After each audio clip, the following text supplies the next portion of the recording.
Hace unos días se conmemoró en Francia los 80 años de la liberación de la ciudad de París, que marcaba de alguna manera el principio del fin de la Segunda Guerra Mundial. La capital francesa, la ciudad de la luz, había estado ocupada durante 4 años, entre 1940 y 1944, por las tropas alemanas de Hitler, como resultado de la invasión francesa en ese año. Queremos entonces hacer una pequeña serie que nos permita entender cómo fue ese proceso de ocupación de la ciudad de París y cómo fue el proceso de liberación que se dio después en agosto de 1944, que es lo que en agosto del 2024 se han celebrado 80 años. Vamos a recordar entonces que esa Segunda Guerra Mundial se da en inicios de septiembre de 1939, cuando Hitler desconoció todos los pactos que había hecho con los principales dirigentes franceses, italianos e ingleses, donde les dijo: yo no voy a tomarme más territorio, ustedes me han dado la Checoslovaquia y ya con eso yo quedo contento. Eso que fue septiembre del 38 lo va a violar inmediatamente en septiembre del 39, tomándose Polonia. Y en ese momento es cuando ya por parte de las grandes potencias europeas se declara el inicio de lo que más adelante se llamará la Segunda Guerra Mundial. Y esa Segunda Guerra Mundial, todos sabíamos para dónde iba. Los alemanes, querían recuperar el territorio que habían perdido en esta zona donde aparece Estrasburgo, que es la zona de la Alsacia-Lorena, la zona de más conflictos en Europa, la zona que origina de alguna manera los problemas de la Segunda Guerra Mundial, pero que después, contradictoriamente, será la que le dé la estabilidad en la creación de la Comunidad Europea y de la Unión Europea en los años 50. Entonces, los franceses habían establecido esta línea de defensa, la línea Maginot, que era la que generaba una defensa, pero en la parte de abajo realmente donde estaba la Alsacia-Lorena. La parte de arriba las defensas no eran tan fuertes, porque de alguna manera se esperaba que el ataque militar de los alemanes se diera por la zona de Alsacia-Lorena y no por la parte de arriba. Por muchas razones, era más largo, era más costoso, Bélgica era un país neutral, atacar a Bélgica implicaba necesariamente que Inglaterra entraba en la Segunda Guerra Mundial, entonces también se esperaba que no se diera por ahí. Sin embargo, los franceses guardaban esperanzas de que sí se diera ahí por las mismas razones, porque obligaba a entrar a los ingleses y porque hacía que los inicios de la guerra se diera no en territorio francés y que las grandes afectaciones fueran para los belgas, para los holandeses y para los daneses, pero no para los franceses. Si bien los primeros meses de la guerra, entre septiembre del 39 y mayo del 40, fueron bastante lentos y no sucedió nada, los movimientos a partir de mayo del 40 fueron muy rápidos. Tan rápidos fueron que las tropas británicas y francesas que ya estaban establecidas en la zona de Dunkerque y Calais, listos para combatir a los alemanes, quedaron atrapados por la nube de los alemanes que había entrado. Y tuvieron que hacer la célebre y famosísima Operación Dinamo, la evacuación de Dunkerque, que se da entre el 26 de mayo y el junio 4 de 1940. Una operación difícil, una operación arriesgada, que los franceses consideraron que había sido una cobardía de los ingleses haberse retirado de la manera en que lo hicieron. Pero esa operación lo que hizo fue salvar una gran cantidad de tropas. Cerca de 350,000 hombres pudieron ser salvados de esta situación, porque los alemanes se estaban moviendo muy rápido y al moverse muy rápido los alemanes llegaron el 14 de junio de 1940 a la ciudad de París. París era una ciudad que sabía estar en guerra. París había pasado hambres, París conocía racionamientos, París conocía muy bien lo que era estar en una guerra y sufrir hambre. Había estado sitiada por sus propios reyes, había sido tomada por los alemanes en 1870, pero no había estado ocupada. La ocupación era un carácter diferente. En esa ocupación, como se establece, es que París va a ser una ciudad abierta. Y se entiende por ciudad abierta como una ciudad donde ni el ocupado se va a resistir, ni el ocupante se va a dedicar a atacar a la población civil. Para que se diera eso, era necesario que el gobierno se estableciera en otro lado. Muy rápidamente, apenas París es ocupado, se va a establecer el gobierno, se va a movilizar hacia la ciudad de Burdeos. Y allá se van a ir tanto el presidente como el primer ministro y van a dimitir inmediatamente. El primero en dimitir es Paul Reynaud, primer ministro, y va a nombrar como primer ministro a uno de los dos generales que ya estaba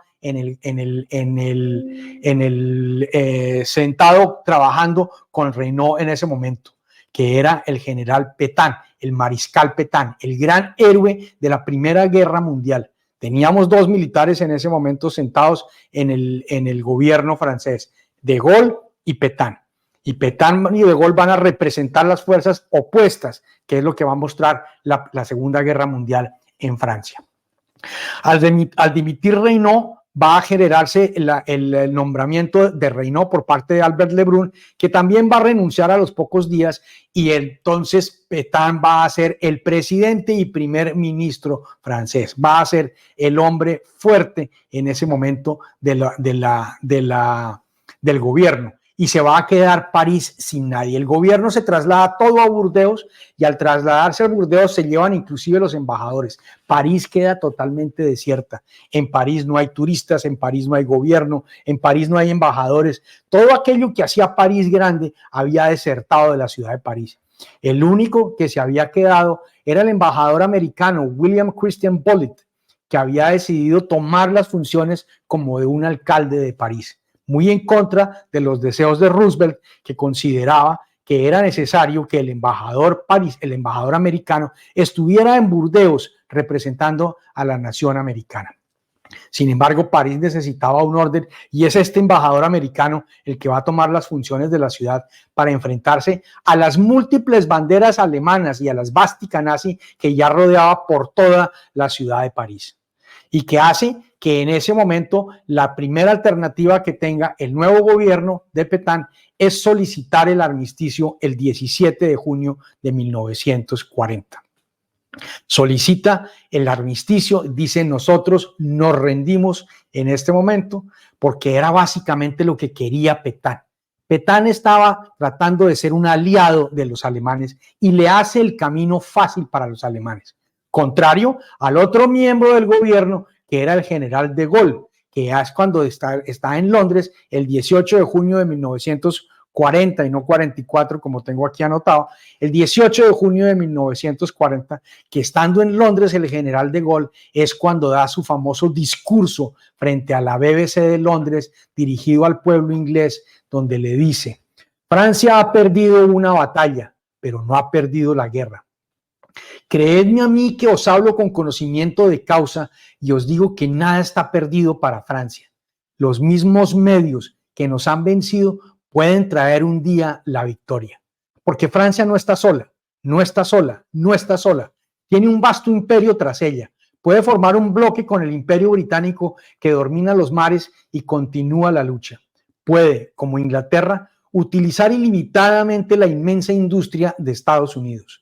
Esta guerra no está limitada al desdichado territorio de nuestro país.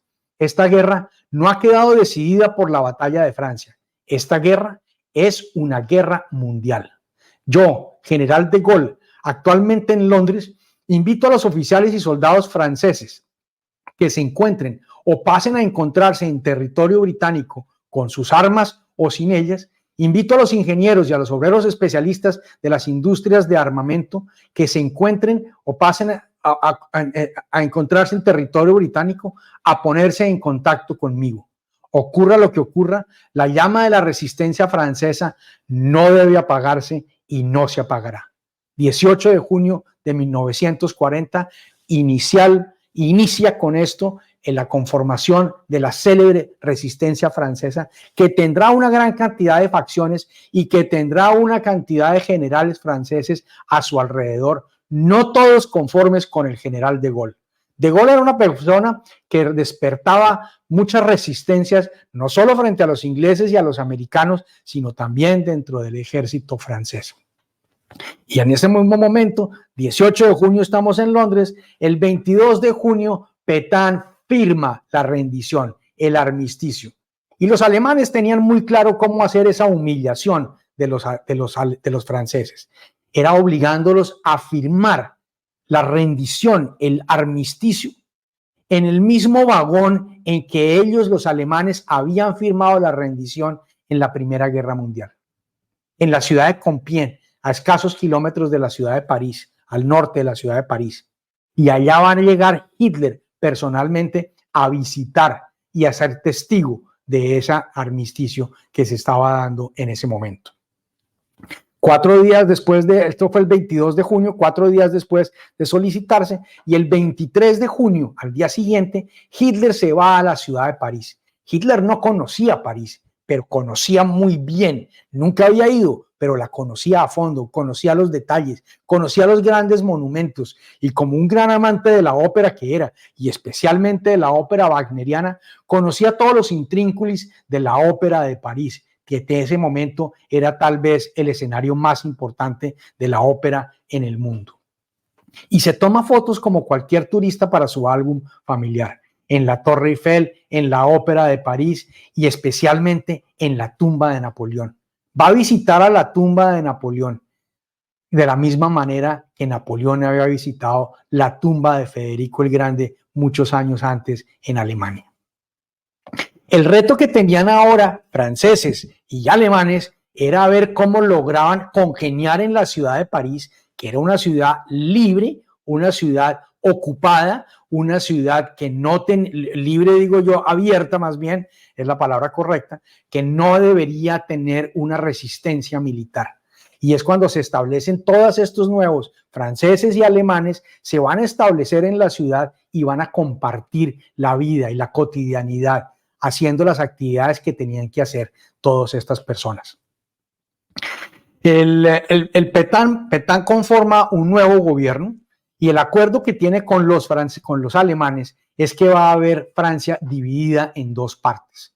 Una parte arriba, que es la que se va a llamar la zona de ocupación alemana, que incluye este territorio amarillo y que incluye la ciudad de París, y la parte de abajo, que es la zona libre, lo que se conoció como la República Vichy, que de república tenía más bien poco, utilicemos más bien el nombre de Vichy. Y es porque la capital era en ese balneario tan importante que era en la ciudad de Vichy, en el centro del territorio francés, lo ven ustedes dentro de esa zona demarcada en color azul.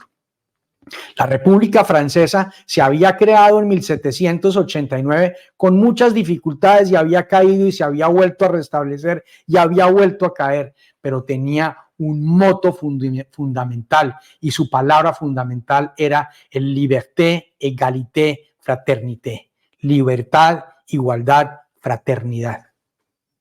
Y esa era la base de la República Francesa.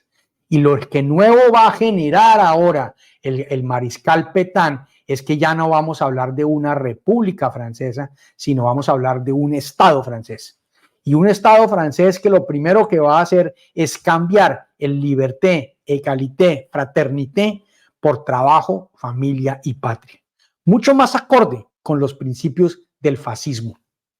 Mucho más acorde con lo que Hitler y Mussolini pensaban en ese momento. Y también se va a establecer que se tenga la bandera, el símbolo de los alemanes, el símbolo del fascismo, que es esa hacha amarrada, que son los fascios, y es lo que se va a considerar que es el símbolo del fascismo. Era clarísimo hacia dónde estaba dirigido esto, que más adelante se llamará equivocadamente la República de Vichy. La bandera también, pero por fortuna no fue la bandera que se establece sobre el fondo blanco de la monarquía francesa, como si quisieran restablecerla. Por lo menos se ha respetado el tricolor francés que se había creado en 1789. Hitler no conoce a Pétain y en octubre de 1940, pocos meses después de eso, en la ciudad de Montoire se van a encontrar un 24 de octubre. Y la historia aquí está dividida en qué sucedió, porque es que el día anterior se habían encontrado Franco y Hitler en la ciudad francesa de Hendaya. Franco siempre se va a vanagloriar de este episodio porque dice que este episodio es el que él logró que España no entrara en la Segunda Guerra Mundial. Realmente lo que sucede es que las exigencias que puso Franco a Hitler para entrar a la Segunda Guerra Mundial eran tan grandes, eran tan altas, que Hitler dijo: no tiene sentido, no me soporto a este señor, no voy a dejar que España participe. España acaba de salir de su conflicto civil, de su guerra civil en 1939, no tiene el armamento, no tiene la fuerza, no nos va a ayudar en nada. Sin embargo, Franco siempre se va a vanagloriar de ese momento histórico para él. Pero digo que la importancia aquí que tiene es que el 24 de octubre se reúnen Hitler y Pétain, y el día anterior se había reunido Franco y Hitler.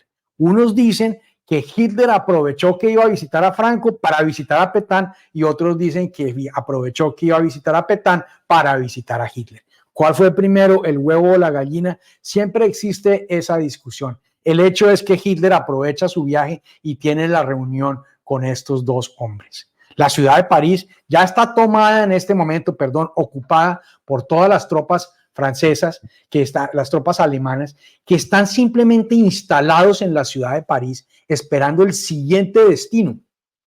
Hitler lo tiene claro, pero las tropas no la tienen claro, que va a ser la invasión de Inglaterra. Pero tiene que tenerlos en algún lado, y administrativamente manejar un país ocupado, una ciudad ocupada, pues tiene su lado administrativo, y lo único que podía albergar a todas estas tropas y a todos estos funcionarios administrativos que llegaban a la ciudad de París eran los grandes hoteles. Y todos los grandes hoteles van a ser en ese momento parte del establecimiento alemán, con las cuentas pagadas por el gobierno francés. Parte de los acuerdos de la ocupación es que los gastos de la ocupación los asume el ocupado. El Hotel Crillon se vuelve uno de los más importantes centros militares. El Hotel Maurice es donde estará el comandante Schomburg, el nuevo jefe de la ciudad de París.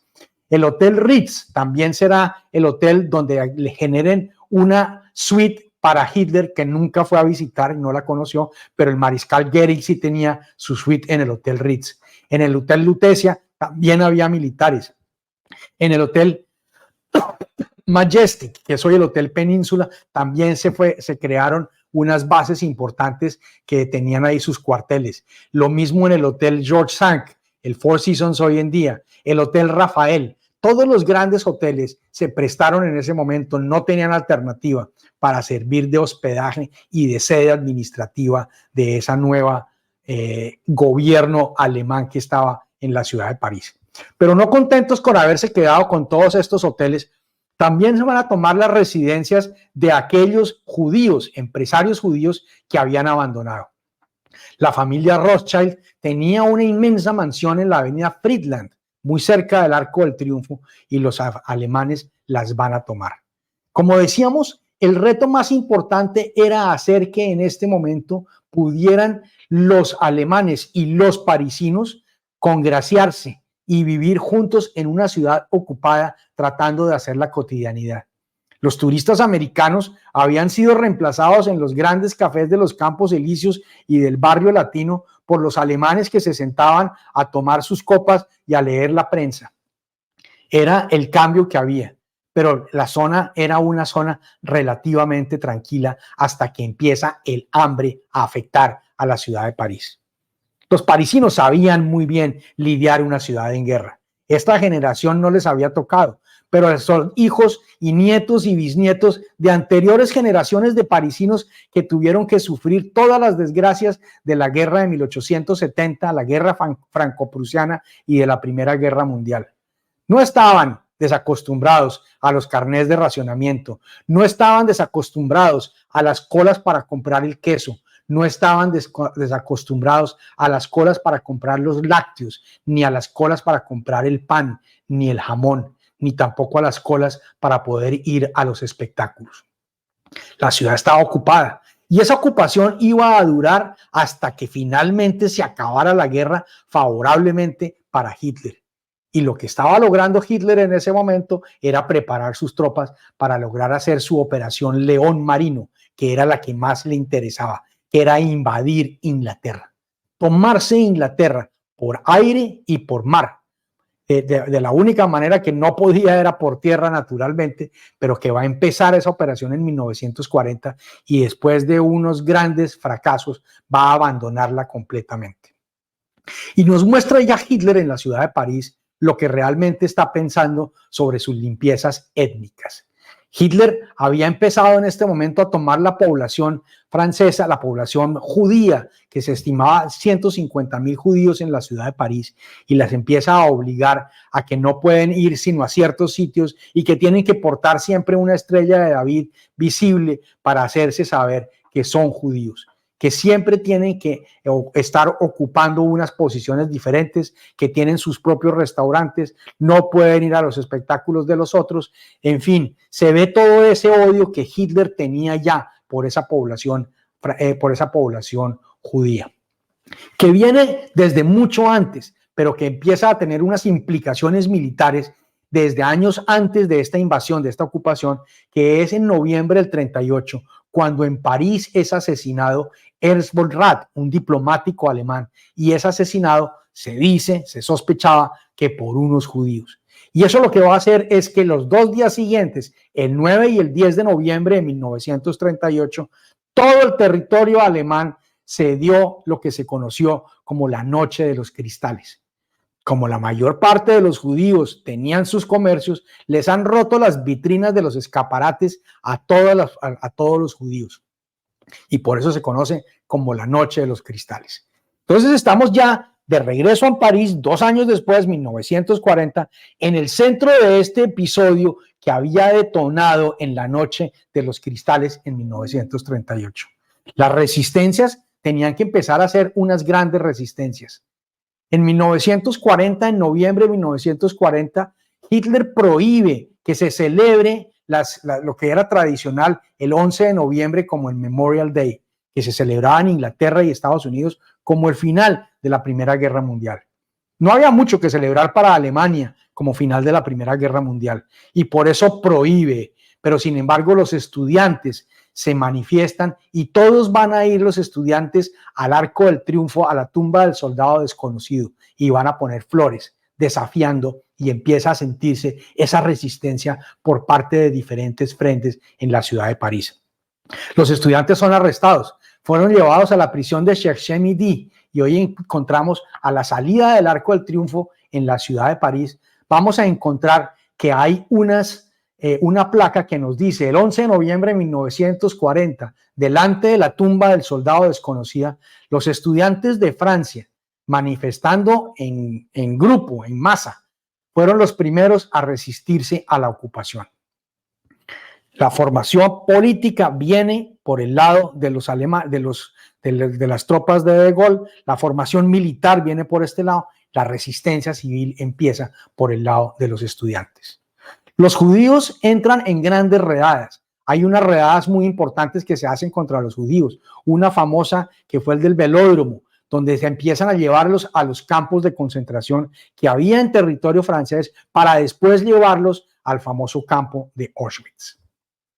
La resistencia empieza a adquirir un carácter intelectual. Después de que los estudiantes han dado ese primer paso en noviembre de 1940, el instrumento más importante ya no es las armas, el instrumento más importante es el lápiz y el papel, con el cual empieza a generarse una resistencia importante a nivel del barrio latino, a nivel de las izquierdas y los intelectuales parisinos.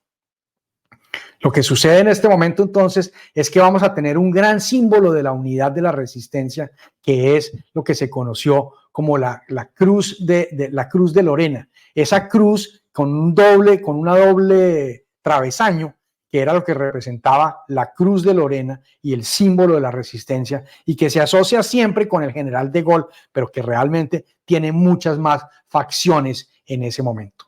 Porque es que había otra facción importante que era la del general Giraud. El general Giraud, uno de los más importantes hombres, especialmente enviado al territorio africano, a las colonias africanas, era el otro hombre importante en la resistencia francesa. Pero Giraud y De Gaulle no se entendían, no se querían.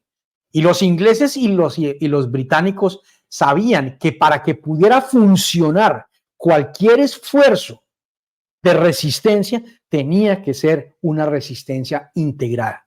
Y por eso en la famosa reunión de Casablanca, en África, en enero 24 del 43, los van a llamar al orden y los van a sentar, como esta fotografía nos muestra, los van a sentar a los dos y les dicen, ustedes tienen que hacer en este momento una resistencia unificada, porque si no hay una resistencia unificada, nosotros no podemos entrar con ejército porque no sabemos cuál es la contraparte legítima para estarnos con nosotros trabajando.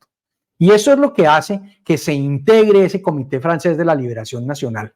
Y se va a integrar entre enero 24 del 43 y junio del 44. Ahí ya se empieza a establecer ese Comité Francés de la Liberación Nacional, del cual va a salir que finalmente en junio del 44 se establezca un gobierno provisional de la República Francesa. 4 de junio del 44. Era el día que se estaba esperando, 3 de junio se establece este gobierno provisional de la República Francesa.